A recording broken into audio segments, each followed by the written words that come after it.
o wiyete ko Abdoul Aziz Ba o ɓuri lollude koye inde Aziz Dabala gamowo ngana mo ɓesgu leydi Sénégal kala heftini kiɗiɓaji kewɗi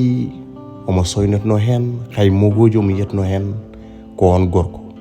so homo duuɓi capantati pawɗi ko kañum tawani seere fittano mum e nder appartement mokonno to Pikine Technopole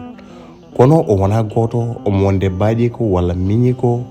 jaadiɗo makko ene wiye waali ko kamɓe ɗiɗo tawda e nder oɗon appartement haaɓe ceeri pittali mabɓe e kabaruji ɗi keɓɗen ɗin pittali Abdoul Aziz Ba woni Aziz Dabala e waali koɓe waraɓe ngon wargo noon wona hanki ko hanki gottina kono ɗin pittali wona hanki ɗin jooɓa e kabaruji ɗi keɓɗen ko tuggude oɗon ñalawma dimanche heddi hoddiɓe paayi ko nden tigui on police are ɗiɗon nokkuji tawi Aziz Dabala e on miñum waali e nder oɗon appartement moɓe konno ha joni ene rewida enquête o udditama gam andude hol waɗɓe oɗon tana holko saabi ɓe mbaɗi oɗon tana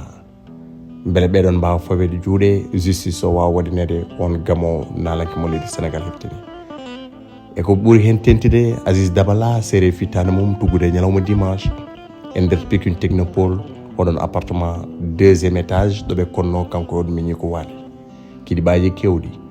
natal onon soho gorko hande e nder yogay ɓoggi karale kese ko kañum tan jiita hen hewɓe noon cettima anduɓe mo takkinoɓe mo moƴƴere makko wonde mo jankiniɗo yiddemo ko waɗata ko ɓoya ko yenoma e on vidéo mo haalanno alhaali wargo ngel ɗon cuhlel ngel fittano mum yoɓano to Pikine Texaco o sutini hen kongi e wasa yonnude ɗum ɗiɗon wargoji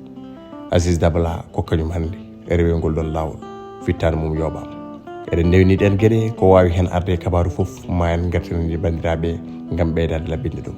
hanki o police scientifique e police mo Guédiawaye police mo central kañumen tawetno e ɗiɗon nokkuji ɗen gosle